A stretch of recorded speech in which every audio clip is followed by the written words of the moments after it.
Panenka View podcast. This is episode number 52. I have Siddharth Mehra here who can smile now because I have slept, and we are doing an episode as scheduled, as promised. And what a day to do the podcast. A comeback. 10 man playing majority of the second half. Arsenal making a comeback. City thrashing Watford. Leicester beating Spurs. United beaten away to West Ham, and Liverpool staying perfect. There's so much to talk, and we are going to start with the Emirates Stadium here, where Arsenal made a comeback twice, and then Aubameyang scoring that winner and the celebration. This is an FC Goa shirt, but the main thing is that Unai Emery and Arsenal get the 3 points. I think that's 3 points after a long time. The Liverpool defeat, the Spurs draw, the Watford draw. So that's 3 points after a long time. A crazy afternoon at the Emirates. What did you make of it? What did I make of it? So if you noticed, I already have a lot of gray hair on my head and also in my beard. I think I went a little grayer today. I did. I think I went through all the emotions that an Arsenal fan went through today myself. I think everybody went through the same set of emotions. We started the game thinking that this is a home game against Villa. We should, given the quality that we have, we should be able to put them away quite comfortably. I wasn't really happy with the midfield selection. I thought that Torreira should have started instead of Xhaka. Or Guendouzi. I stand corrected on Guendouzi. We'll come to him later. But but having said that, Xhaka, Guendouzi, and Ceballos should have been enough to see off Aston Villa as usual. We made a big deal out of it. We tried. We started the game kind of like trying to feel them out. That we'll just pass around them a little bit and we'll try and hit a few long balls. That was essentially our tactic. We were hitting long balls out to Pepe on the flanks and to Aubameyang and to Saka, and trying to bypass their press. They weren't even pressing as intensely as Watford were. But again, another moment of defensive lack of defensive awareness. And we conceded a goal, and then the knives came out after that. Unai can't coach our defense. Why did we start Guendouzi? He didn't track the McGinn's run. I actually think the problem started with Maitland-Niles. He should have put more pressure on the person crossing the ball in. And he didn't do that. And I think that Maitland-Niles is getting a little fed up of being the backup right back. He's come out and said stuff like, I'm a midfielder by trade. I'm still learning how to play right back, and this isn't the position that I want to be in. And I don't think he's kind of like progressed from that good start that he had at the beginning of the season at Newcastle. I think he's been leaving too much space. I think playing Saka, while it was a good reward for him for his midweek performance, exposed us on the other flank as well. But I can't really blame him. He's a kid. He's 18 years old. He doesn't know when to track back, and he's primarily in there to cause trouble to Villa. But again, the worst possible thing that could happen when we went 1-0 down is to get that red card. I think it was not a second yellow. He won the ball, but he did go and studs up to win the ball. So I can understand John Moss, who I think is the most incompetent referee in the Premier League, unfit and incompetent. He felt it necessary to give the card the card, and at that point, I think every single Arsenal fan had decided that they're Emery out. We must sack him at halftime. We must sack him. If we don't sack him right now, we will lose the quality in the squad and stuff like that. And honestly speaking, I personally didn't expect that we would come back from that. I expected that at best case scenario we might pull a goal back, but we would continue to give up chances, and we may draw, and then Unai would take that as like he would take that as some sort of glorious comeback. but I was completely wrong. The change he made, he got all the group chats I'm on, all the forums I'm on all the Facebook groups I'm on Twitter. Everyone was abusing him. Why bring on Chambers? Why did you not take off Xhaka or Guendouzi or Xhaka. Xhaka, right? Yeah. And bring on Torreira or bring on Ozil, Ozil, uh, yeah. correct? And why did you bring on Callum Chambers? So Yeah. on the face of it, I get the logic. He didn't want to concede another goal, and he wanted to see if he can kind of you know uh, get a goal on maybe a set piece or something like that. Uh, Hmm. Now, that makes sense when you have a team that is properly coached and is disciplined enough to be able to do that. This Arsenal team is not. Yeah. So, I think that's why many people doubted that. Guendouzi stepped his game up. It that Yeah, you could see that. Yeah, you could see David Step. Luiz yelling at him Yeah. for not tracking McGinn's run, and then he kind of stepped his game up after that. Uh, that clear penalty win. They came out and absorbed some pressure from Villa. When we started the second half, we didn't come out all guns blazing, playing expansive attacking football. We absorbed pressure from Villa for the first 5 to 7 minutes, and then we started kind of playing. And I think Unai got his tactics right in the second half. He kind of switched to that two up front formation that we used in against Liverpool, and I think Hmm. Pepe did a really good job holding up the ball and running the channels, and he made his presence felt. And he was rewarded, uh, by Oba to take that penalty. Now Oba's a Yeah. designated penalty taker. I thought it was a really good leadership sign from Aubameyang Yeah. to allow Pepe to take the penalty to build up his confidence to get him off the mark. He's done this before with Lacazette when Lacazette was a little out of Yeah. form. And Uh, he the, came back in the and he score. came And back into form. Correct. it was Stoke or it was Stoke. It was a home game, right? Two Correct. penalties. Yep. Yeah. Yep. And the monkeys of the back, correct. And Correct. great, good decision. Very Yeah, good and decision. and and, and Pepe, credit to him, didn't look nervous, completely leathered it down the middle. So it's good to have him get off the mark. Guendouzi's Hmm. second half was a completely different player. But having said that, as soon as we scored that penalty, we go down the Villa go down the other side, and we 2-1. conceded another goal. And Yeah. again, if you examine that goal, a lot of people are blaming David Luiz for that. He probably could have done a better job marking Wesley's run, but the problem there was, first of all, Chambers, gave the ball away from a goal kick by Leno, but Hmm. Xhaka couldn't do anything other than just run alongside his man as Grealish was making that run, because he was on a Yeah. yellow card. And if he Yeah. tried to do anything, we know Xhaka, he would have probably given a penalty away, right? So he And sent off. yeah, Yeah. and then Right. he tried to hand off Grealish to Socrates, but Grealish has enough quality to put that ball in. So that was kind of a little bit of a kick in the nuts when you toil so hard to come back. But Hmm. again, Hmm. credit to the team. I think at that point they kind of decided that, I mean, if we don't get 3 points here, there's a very tough run of fixtures coming up after the next eight or so, and Yeah. it's going to essentially kind of put us in like 11th or 12th, right, and put us out of the reckoning for top four. It's going to be very tough to pick up points in tough games this season, and kudos to Guendouzi again, who set up that Chambers chance, and what a finish by Chambers, man. I mean, Strikers finish. yeah, Strikers. Yeah. absolutely. Outside of the foot. He scored another outside of the foot goal, I think, in an FA Cup game Burnley. uh, Yeah. The against Burnley Burnley, game. which was also Yeah. really good. So he's clearly pretty good at that. Jan 2016. Correct. But it's good to see him taking that initiative. He has that little edge in him. He has that little mentality in him to to kind of a little more mental strength than Maitland Niles has right now.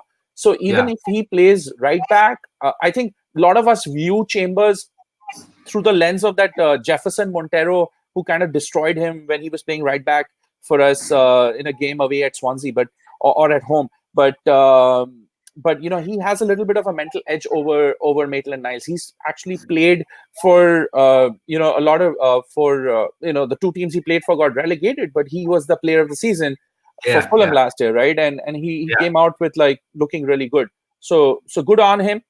Uh, from that point onwards, we completely dominated the game. And again, credit to Unai. for bringing on Torreira and Willock and taking Yeah. off Xhaka and Ceballos. Ceballos didn't have a Yeah. good game today. People kind of talk about Xhaka having a bad game, and but Ceballos didn't cover himself in glory either. He looked kind of lost. He was slow off the pace. Hmm.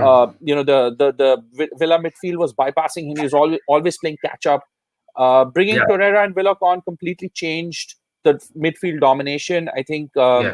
there was one point where I think Villa put a cross in and it went past Socrates and a Villa player chasing it down, and Torreira was there at right back to cover it and kick the ball out. So that's what you need. You need a player like that at the end of the game. Willock made his presence felt. He had a couple of really good runs. That kid is like a phenomenal physical specimen for his age. Yeah. Yeah. And I Yeah. think we need to capitalize on that moving Yeah. forward. So And that should once, be the case, isn't it? And yeah, that should. If Xhaka wasn't off, and he would have got off Gundozi, I think many would have broken their TV sets there. yeah, We were yeah, talking about Joe Willock and the presence that he made. Correct. yeah. And then if you want to play, somebody deep to distribute the ball, play Guendouzi there. Yeah. Or you have Luis. I think Luis did a really good job in the second half as well. I think people are going to give him shit for the goal that Wesley scored, but Hmm. I think that he did a really good job distributing the ball, intercepting. So some credit to him for the second half, and then we got that free kick. I did not think that was going in. I think Heaton's a pretty decent keeper. I think, and then Vedant pointed this out in AFF that Pepe was talking to Aubameyang before Aubameyang took that free kick, telling him to go to the other post. And I think what caught Heaton off guard is that Aubameyang doesn't take free kicks, right? Yeah. I don't think he's taken a free kick before for Arsenal, and so he didn't know what Aubameyang was capable of. So there was a surprise element, and also the fact that he decided to go towards the far post than the near post. So I'm telling you, man, I my kids got scared when that goal went in, and then after that, as with every lead that we have, all I was doing was kind of looking at the clock, and it's the longest 11 minutes of your life as you Let's count hold out. on. Yeah. Yeah, Yeah. as you count out and countdown. But I thought the support at the Emirates was really good in the second half. I thought the crowd got into it, really well, pushed the team. Villa looked like they didn't have a plan B once our goals started going in. Right, their plan A was to hit us on the break, which they did, but beyond that, they were not able to kind of turn the screw or put the nail in the coffin and stuff. But what an awesome game, man! I mean, Yeah. it's a huge 3 points. It should not have been a huge 3 points, but it ended up being. I'm as an Arsenal fan, I'm happy. As someone who's wanting the team to get into the top four and do well under this manager, I think there's still cause for concern, right? Because as I've said today, and this is what my opinion of Unai Emery is becoming, is the fact that he has this need to be recognized as some sort of master tactician, that that he needs to do something different every game. He needs to set up teams from not being able to implement their plan, and somehow or the other that just ends up backfiring on him. So I think if he needs to be successful at Arsenal, he needs to play attacking and intense football, and the team is capable of doing that. We saw that in the second half with 10 men. If you can play that kind of football that we saw in the last 20 minutes of that game with 10 men, you can do it with 11 at the start of the game. Teams, And you from keep the putting start, that, you keep putting that pressure on teams like Villa and stuff, they will wilt. So I don't know what he's trying to do, playing Xhaka, Guendouzi, and Ceballos together, and tinkering and toying with his lineup every time. But I think he needs to find his best 11, and he needs to play that right now, because that I don't think he has the runway to try and turn Arsenal into a shape-shifting team. I think what his vision of Arsenal is, that we should be able to play fluid football with any side he puts out, and we should be able to play counter-attacking football with any side he puts out, and they should be able to make those switches within the game. It's not going to happen. It's incredibly tough to do, and very few managers can do that. And Allegri can do that. A Klopp can somewhat do that, but Unai Emery and this Arsenal side cannot do that, and I think it'll cost him his job if he's obstinate and he continues down this path. So while I'm happy at the result, I'm concerned at the methodology. It's the Yeah, second season. You've got the players that you want. You need to start delivering. You need to start delivering not only results. You need to start delivering. We need to see what what is the identity of this Arsenal team. And right now, the identity of this Arsenal team is what the coach is deciding every week, and that is not going to work. So I yeah, would like nothing more than to be proved wrong about this. I'm not Emery out yet. I yeah, think he's digging his own grave. I think he's yeah, he's yeah, he's kind of pushing himself towards the door by making some really stupid decisions pre-game. He somehow was able to rectify that in game, but I'm still cautiously optimistic about United despite the injuries. We'll come to United in a while, but as Arsenal away at Old Trafford, we always find a way to gift them the 3 points or to gift them a way back into the game, right? Even if it's Mason Greenwood leading the lineup, we'll make him look like peak Robin van Persie, right? yeah. Brace One goal coming up. confirmed. Bring on Greenwood. You want to score your first Premier League goal. Here come the Arsenal. You will get a gift from us. So put that in the bank, United fans. What happens after that, I don't know. But you're guaranteed a goal for whichever striker's playing that day. And before we move on to United, Yeah. we have a Saturday night thrashing to discuss, and it felt like I was out partying with friends, and I kept on checking the score, and 1-0, 2-0, 3-0, 4-0, 5-0, and I thought it would be the 70th minute, and then I realized it's only 17, and it's Watford side that managed a draw against us. So Watford really unlucky to be at the end of things after City. That game against Norwich, and City came out all guns blazing. What did you make of that performance from City? I told you this would happen. So I mean, I told you the last episode this would happen. You were asking me, we discussed about whether Laporte's absence would affect them. It kind of did affect them again in the Norwich game, yeah, Norwich Norwich, game, but that was like everything came together for Norwich that day. yeah, And keep in mind that that City were still they didn't like wilt. They had a bad defensive performance, but attacking wise, they created enough. And it was 3-2. It could very well have been 3-3. But they just decided that they have the resources, and Pep is that good a coach that he can go out and tell his players, now go and take your anger out on these Watford guys. Uh, we did Watford. We actually did.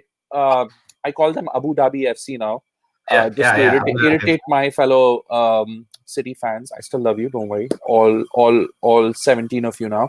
Yeah, And there were 7. Now there's 17. Okay, so it's yeah. it's gone up by over 100%. Uh, Oh, so yeah, uh, and we kind of like emboldened Watford, right? Like, we drew with Arsenal, at home, and we pressed really well and we dominated the second half. Let's go and try and take the game to City. We take the yeah, game to City. You see what happens. Sari learned that the hard way, and then Kike learned. Sanchez Flores learned that the hard way as yeah. well. It was tough to watch at times. It was like it's like playing a FIFA game on amateur mode, right? When you get a new copy of the latest FIFA, you play your first game on like amateur mode or semi-pro mode. Depending on how good a player you are, to test the passing and all that kind of stuff. It felt like that. So I'm telling you, man, it's kind of painful to watch. I think at sometimes people are saying Pep must be embarrassed at the monster he's created. Why would he be embarrassed? Think about it. The end of the season, it's still a Yeah, long way to go. If he manages to catch up with Liverpool. Liverpool, which is a possibility, Hmm. goal difference could come into play, right? Last season they were separated by 1 point, and you never know. All this really helps, but. De Bruyne had a really good game. They should play him as a winger only. Look at the crosses he puts in, man. I know we joke and call him a cross Spambot. Shout out to you over Somebody. there. Yeah, Yeah. but that cross he put in for David Silva was like, I don't know, it's like laser guided precision. So, we Norwich, you poked the giant, you poked the bear. Now the rest of the league has to face the repercussions of that. Yeah, they bought in Angelino and Wow Cancelo to to make like less aggressive substitutions. Even those guys are bombing forward and trying to get in on the action and stuff. So I wish that Pep had gone for the record. I think they kind of eased up a little bit in the second half. Yeah. Um, it was tough to watch for Watford. Some really good goals though. Very bad for if you play fantasy Premier League. I think everybody has Sterling in the team, and Oh yeah, and yeah, yeah. And I had Sterling, and yeah, nobody had De Bruyne. Some couple of people had Bernardo Silva and stuff, but yeah, Bernardo Silva looked a little embarrassed to have scored that hat trick. But I mean, you can say what you want. You can criticize them, but there have been other teams that have scored these many goals, and we praise them for it. It's just that it's so expected. There's no fun watching City games now for the neutral. You know exactly what's going to happen, and if the opposite occurs, you're actually kind of happy. It's just a natural progression of where City are in the journey, right? yeah, 2 years ago, when Guardiola won his first title, you were excited for them. You knew there was something special happening. For the kind of football they were playing last season. There was a little bit of competition because Liverpool were running them close and stuff. But now it feels like they're just the juggernaut that just keeps going on and on and on and on. It's kind of like Australia in the late 90s, early 2000s in cricket. You knew that they were always going to win. It was impossible to beat them. And they're slowly what's going to happen to them now, as with all sports teams who are like super successful, is that people are going to start turning on them slowly. It's already happening with the journalists, and it'll start happening with neutral football fans as well. They're going to start finding flaws and finding issues, and trying to poke holes in their success and stuff like that. So this is what you wanted, City. Now you have to embrace it. This is what happens when you turn into a Goliath. You start going from being respected to feared to then hated. It's a cycle. So this is where you are. You I just have to deal with it. I figured you did some research. You wrote some stuff down there for this, but uh, but correctly, I've seen a few things that you said, like people turning on and waiting for them to, for to take out the flaws and stuff. And if when one Manchester club thrashed Watford, the other was away to West Ham, and the wheel isn't turning much. I saw a meme when a car being thrown off a cliff at the wheel. that was Where, the where that was the first time. Right now, Ole's at this place where he's like this old guy, who needs to have his license confiscated because he's been in so many accidents. His insurance won't cover him anymore. so So if you remember Rio Ferdinand saying United are back, think after the Chelsea game, and I could see a lot of memes last night. I'm not too sure.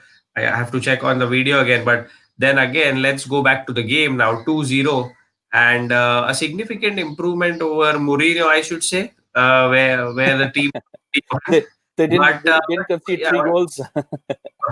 but 2-0, Rashford's probably injured, and I think Mourinho made some fine comments there. As a pundit, he's doing a very good job. I think he made some fine comments. Do you agree with those? Yeah, I mean, let's talk about the game first. I mean, West Ham are a good side. I mean, they made some really good signings. They have one of the most underrated coaches in the world in Manuel Pellegrini. I think he does not get near enough respect, Yeah, by his peers and by fans in general. And he knows how to set up teams well. He knows how to play good football. The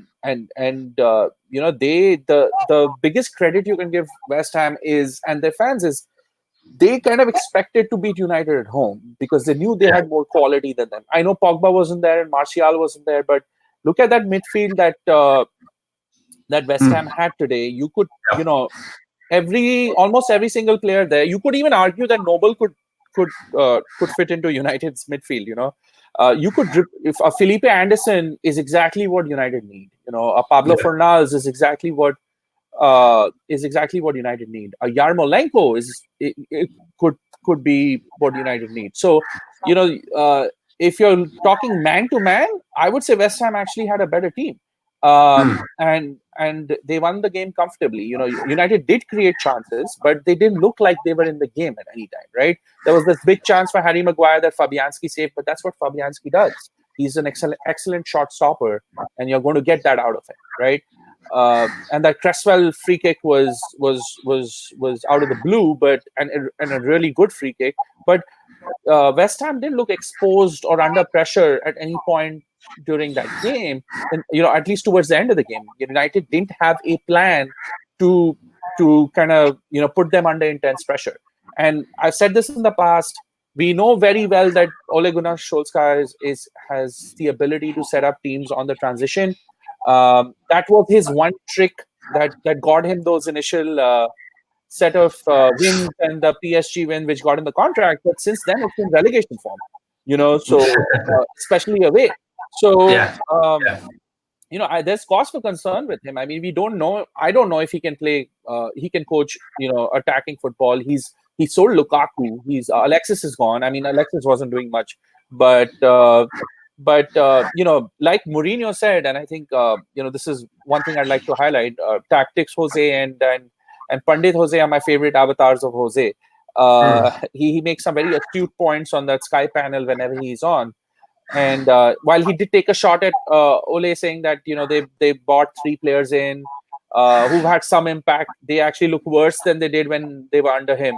And I would tend to agree. I mean, Jose, he agreed that he was a bit humble, saying that I deserve to be sacked. It went wrong.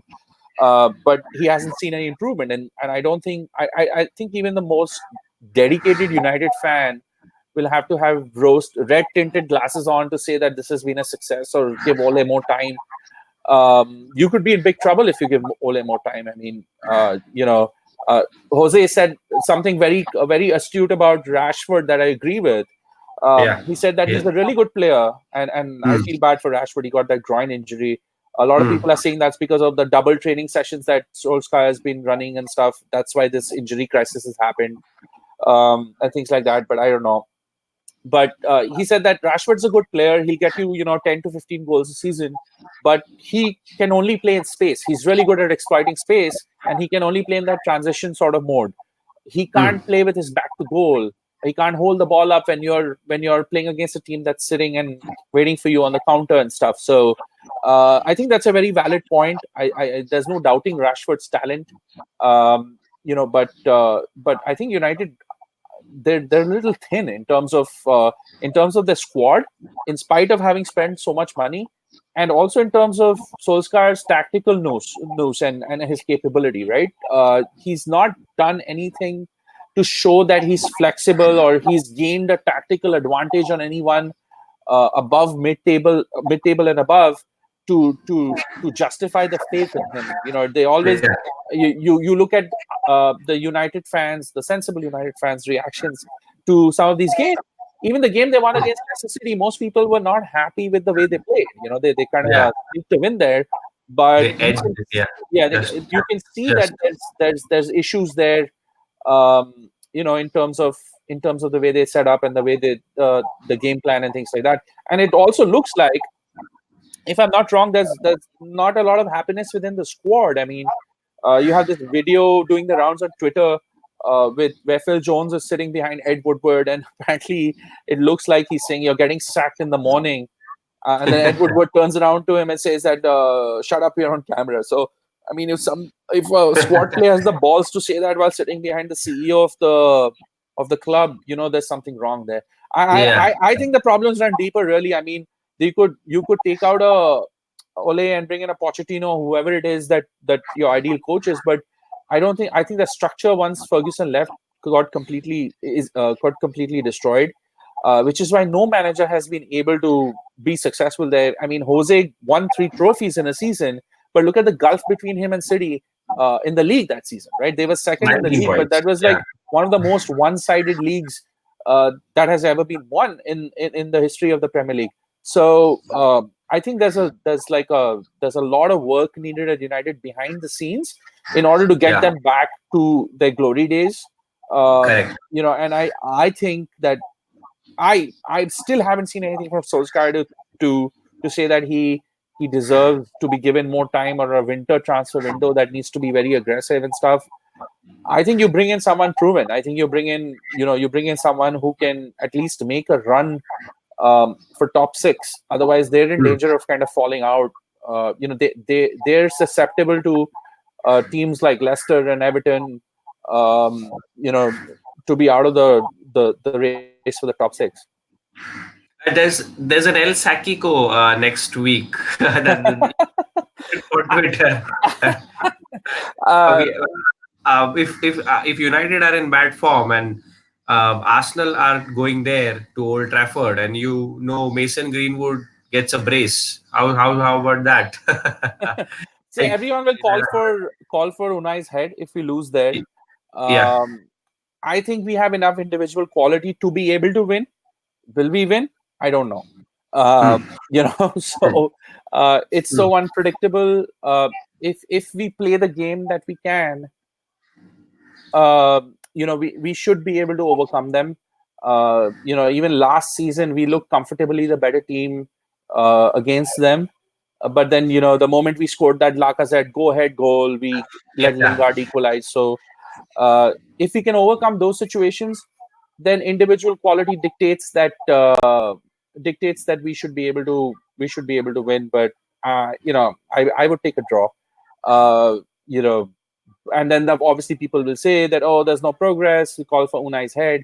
I personally think that it would take another 5 games of underperformance for our board to even seriously consider firing him. So it's a little bit of an echo chamber with Arsenal fans that they keep thinking that this might happen overnight or in the next few weeks. I think Yeah. it's going to take a little longer than that. It's going to take a little longer. Yeah. Yeah, but anything can happen in that game. I'm not going to come out and say that we will win that comfortably or not. Just the place that the Arsenal team is in right now, anything's possible. We could go out and blitz them, or we could just sit back and be passive and allow Lingard to do another whatever dance he's got planned.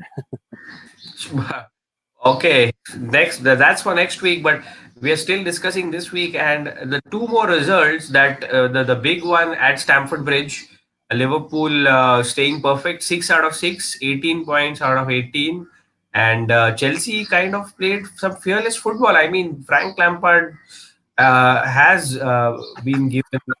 given them an identity. I mean, if you look at his Derby team, and Spurs losing away to Leicester, that was one hell of a crazy game as well. Goals ruled offside, and Madison then scoring the winner. Let's first get on with the Chelsea Liverpool thing then. Yeah, I mean, fair play to Liverpool. This has been a historically tough ground for them to play at, right? Stamford Bridge. So a lot of people will say that, oh yeah, Chelsea, gave a good fight, but Chelsea at home are always a pretty decent bet. They take advantage of the smaller pitch and kind of squeeze opponents in. But I think Liverpool did the right thing by playing their best football in the first half. It was kind of inevitable when the goals came because of the scheduling. I didn't get to see a lot of that game. I was watching the Arsenal game, obviously, but I checked out the highlights. It looks like Klopp again sat back a little bit in the second half and invited Chelsea onto them, which I don't think is the wrong thing to do. You don't have to go out and try and beat Chelsea 4-0, 5-0 away. You take the points, you get the fuck out of Stamford Bridge. I mean, that's what it is. If that means that uh, you let Chelsea back into the game. I mean, that Kante goal was like individual brilliance, right? Yeah, Um, yeah. and they did have some chances with that Alonso cross in, which was headed wide by Batshuayi, and their offside Mount goal and stuff. But I think I think Liverpool are getting it done. The mantra this season is it doesn't have to be pretty. We need to get the points, and they have the Hmm. squad and the depth to get the points. So Hmm.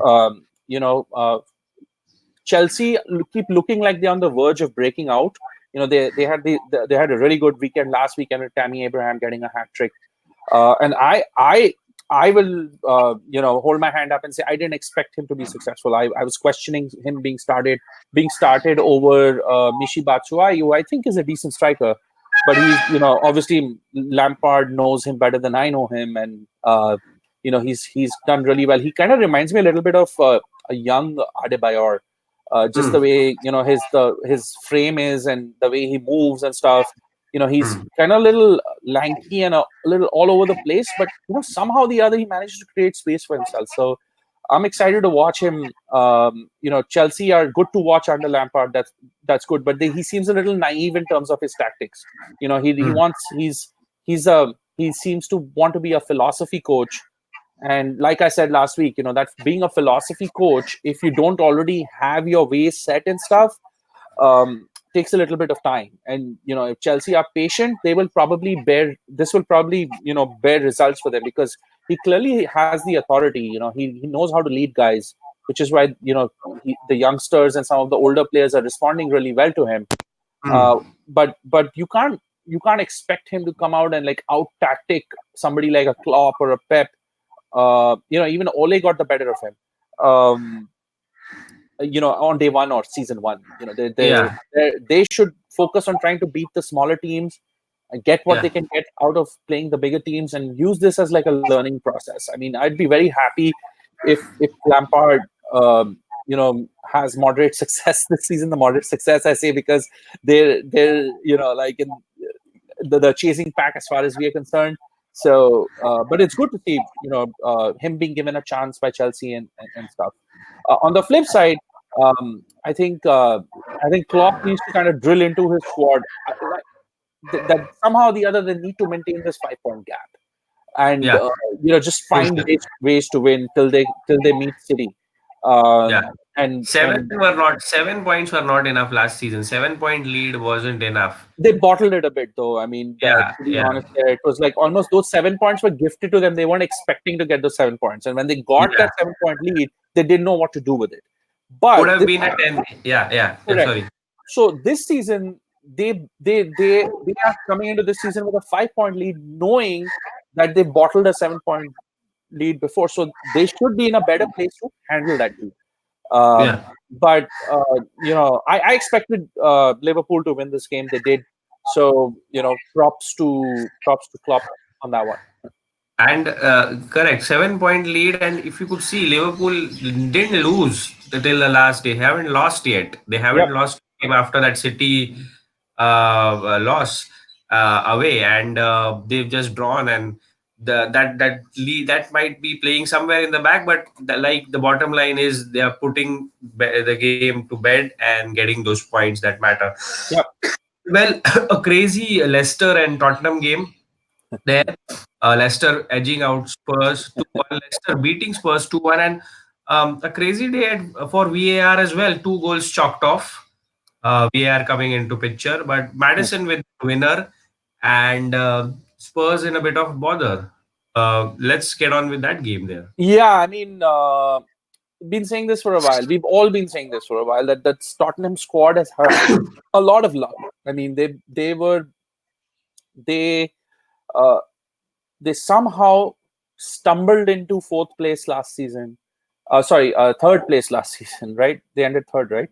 Four, Uh, four, four, fourth, fourth, four. fourth. Sorry, Chelsea yeah, were they third. Yeah, stumbled into Champions League spots last season because of Arsenal's incompetence, hmm. uh, and United just kind of starting to tail off out of that Ole's form. But there have been problems in terms of underlying stats with Tottenham for a while. I mean, Harry Kane's underlying stats for 2019, even though he scored, that I think he fell on the ball, but and it went in. But it's a good goal. He'll probably make it to goals of the season and something like that. And they have a problem. I mean, they it's kind of ironic that the season that they go out and spend money is the season that they have all these issues. So they've kind of bolstered up their midfield, and like I said, both the players they bought in are quality. But I think that backline is crumbling a little bit. They played to get they lost Trippier. That's a bigger miss than you think. Rose is not the player he used to be. On the evidence of that Madison goal, Vertonghen is not the player that he used to be. That's the kind of shit that he used to close down, he used to lock down before. But I have a feeling that this post that Champions League final, I think the squad has kind of mentally accepted that they're not going to be able to challenge for the title race. But once you do that, and you don't have anything else, to look forward to, your mental fatigue starts to creep. And this team has played together for a while, Hmm. and they know that Ericsson wanted to leave. You know that Alderweireld has tried to leave. Rose was on the verge of leaving. So there are a lot of players who clearly want out of the club, and Yeah. uh, they're somehow still at the club, and I'm struggling to understand that dynamic. How do you motivate these guys to go in and give performances week in and week out? Like, what is Ericsson's motivation to perform for Spurs this season when he knows that he can get like a hefty signing on bonus from some other club, in a few months' time? So, I'd be concerned, Shurja, if I was you. So,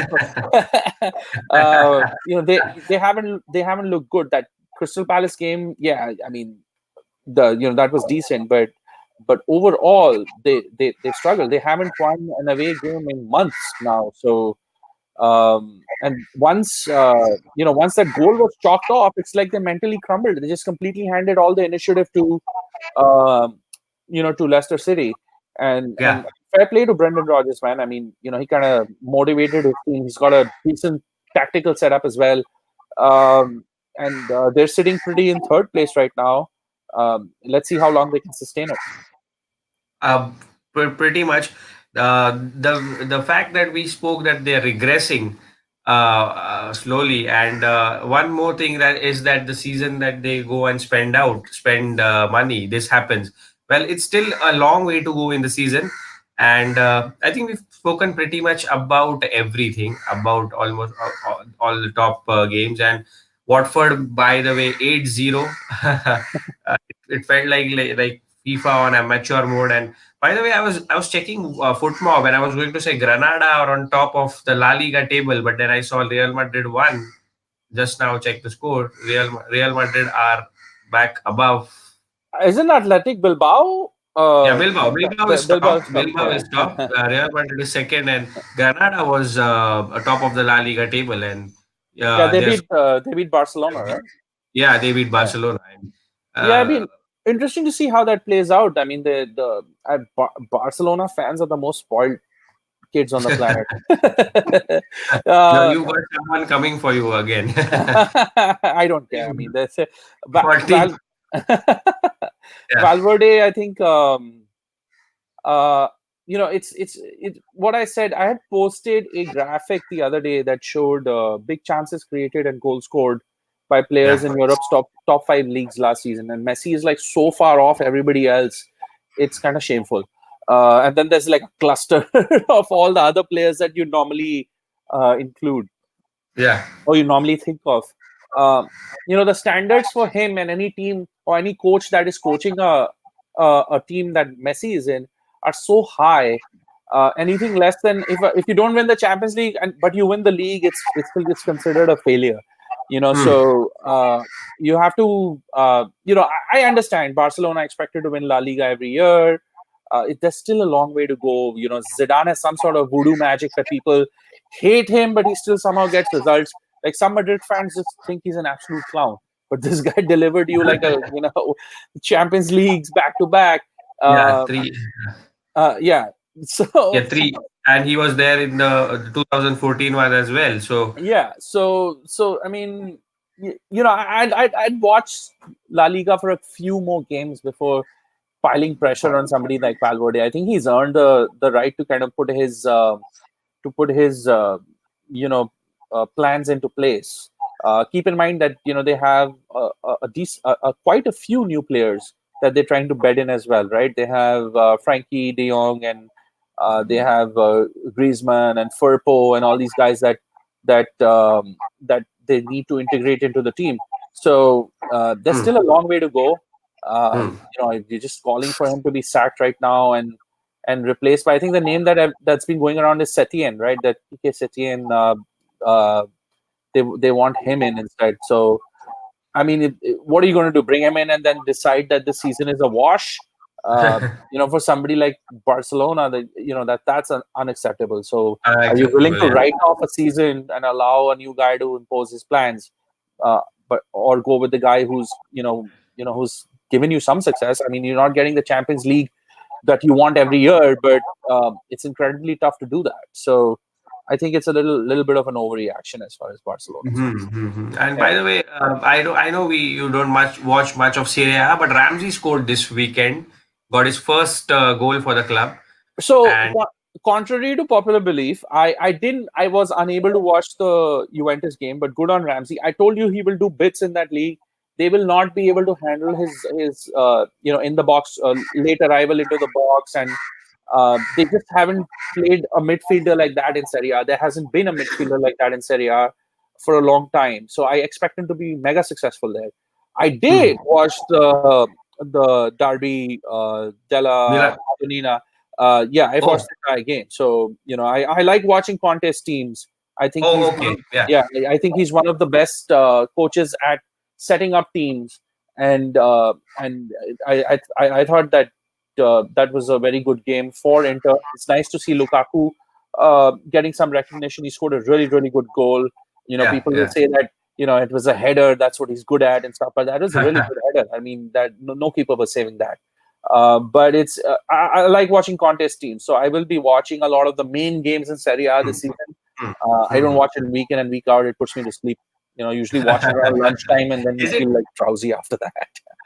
I mean, is it too early to say that Conte and Inter are the one challenging Juventus for the title? Is it too See, early? Juventus are such a behemoth. They just find ways to kind of grind other teams into submission. For that Napoli under Sari came close. Then last year, I think Carlo challenged for a while. If anyone can do it, Conte can do it. Hmm. Because he can coach defense really well. I think that those three center backs they have phenomenal. Yeah, yeah, So people I forgot that Godin had signed for Inter, right? And yeah, yeah, he's yeah, yeah. for my money, he's up there with the best center backs in the world. May even be the best pure defender in the last 10 years for me. Hmm. A lot of people will say Chiellini and stuff. I think it's very close, but I really like Diego Godin. Um, and I think that he's done the right thing by shoring up the backline first, Hmm. and then Italian teams are kind of like specialists at playing three at the back, right? So any player Yeah, kind of yeah. slots Really fun. into the wing back roles. Uh, Yeah, and but but yeah, if anybody can do it, it's Conte. And here's the thing. Here's the thing. If you look at their fixtures, a midweek game versus Lazio, then you have an away game to Sampdoria. You have Barcelona coming up. Barcelona versus Inter. That's the next match day.